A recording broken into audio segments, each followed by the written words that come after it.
خوش نصیب تو وہ ہیں جو 5 گانا نماز ادا کرنے کے بعد تہجد بھی قضا نہیں ہونے دیتے، سجدوں سے اللہ کے حضور حاضری پیش کرتے ہیں۔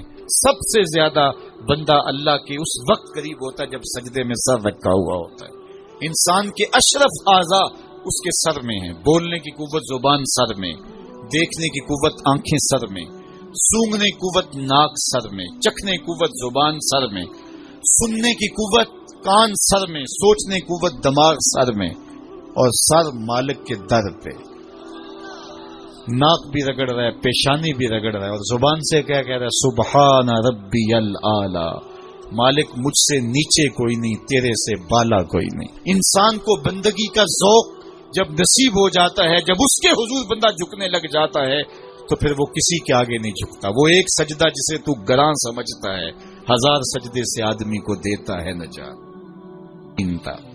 آب و دانہ بند نہیں کرتا، سورج کو حکم نہیں کرتا کہ اس کے آنگن میں روشنی نہیں پھیلانی، چاند کو نہیں روکتا کہ تیری کرنیں اس کے ویڑے میں نہیں پڑنی چاہیے، بلکہ اللہ جب کسی سے ناراض ہوتا ہے سجدوں کی توفیق چھین لیتا ہے۔ سجدوں کی توفیق چھن گئی تو پھر سمجھو اللہ ناراض ہے، اللہ راضی نہیں ہے۔ اور اگر سجدوں کی توفیق نصیب ہو جائے، کسی نے واصف علی واصف مرحوم سے پوچھا تھا کہ کیسے ہمیں پتا چلے گا کہ ہماری نماز قبول ہو گئی ہے، تو انہوں نے کہا تھا ایک نماز کے بعد دوسری عطا ہو جائے تو سمجھ لو پہلی قبول ہو گئی ہے۔ تو نمازوں کا نصیب ہونا یہ اللہ کی رضا اور اللہ کی خوشنودی کی دلیل ہے، اور سجدوں کی توفیق کا چھن جانا یہ اللہ کی ناراضگی کی دلیل ہے۔ میں اور آپ دیکھیں کہ ہم کہاں کھڑے۔ دیکھیے دولت تو کفار کو بھی ملتی ہے، اللہ دولت اسے بھی دیتا ہے جس سے راضی ہے، اسے بھی دیتا ہے جس سے نہیں راضی، لیکن سجدوں کی توفیق اسے ہی دیتا ہے جس پہ وہ راضی ہے۔ تو 5 گانا نماز شعار زندگی بنا لیجئے، نماز قضا نہ ہونے پائے۔ قیامت کے دن بے نمازی اس صف میں کھڑا ہوگا جس صف میں نمرود کھڑا ہوگا، جس صف میں حامان کھڑا ہوگا، قارون کھڑا ہوگا، شداد کھڑا ہوگا۔ مجھے بتائیے ہم میں سے کوئی یہ گوارہ کرتا ہے ہم اس صف میں کھڑے کر دیے جائیں جہاں دشمنان خدا کھڑے ہوں؟ آج کوئی نماز پڑھے یا نہ پڑھے، حشر کے دن حکم ہوگا کہ اللہ کے حضور سجدہ کرو۔ ہر کوئی سجدہ کرنا چاہے گا، جو نہیں پڑھتا وہ بھی کرنا چاہے گا، لیکن بے نمازی کی کمر اکڑ جائے گی، وہ آرزو رکھنے کے باوجود سجدہ نہیں کر پائے گا۔ قرآن بتاتا ہے کچھ لوگ جہنم کو دھکیلے جا رہے ہوں گے، انہیں کچھ لوگ پوچھیں گے ما سلککم فی سقر، تم جہنم کو کیوں جا رہے ہو، کیا ہوا تمہیں؟ تو وہ جواب میں کیا کہیں گے؟ لم نکو من المصلین، ہم نماز نہیں پڑھا کرتے تھے۔ سب سے پہلا حساب قیامت کے دن جو بندے سے لیا جائے گا وہ نماز کا لیا جائے گا۔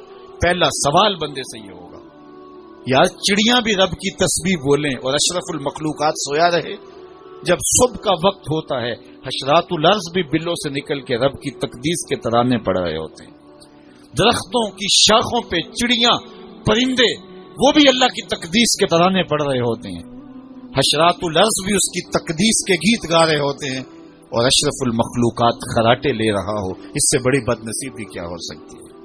آئیے 5 گانا نماز شعار زندگی بنا لے۔ اس مجلس میں اگر کوئی بے نمازی ہے تو آج عزم مصمم کر کے یہاں سے لوٹے کہ آج کے بعد نماز نہیں چھوڑوں گا، اور اگر آپ 5 گانا نماز کی عادت رکھتے ہیں تو آپ کو مبارک ہو، لیکن یہ عزم کر کے جائیے اپنے گھروں میں، اپنے اعزاء و اقرباء اور اپنے دوستوں میں اس زور سے تلقین اور تاکید کریں گے نماز کی کہ وہ پکے نمازی بن جائیں گے۔ بندہ بندگی سے سجتا ہے، زندگی آمد برائے بندگی، زندگی بے بندگی شرمندگی۔ اگر زندگی میں بندگی نہیں تو زندگی کے پلے ہے کیا؟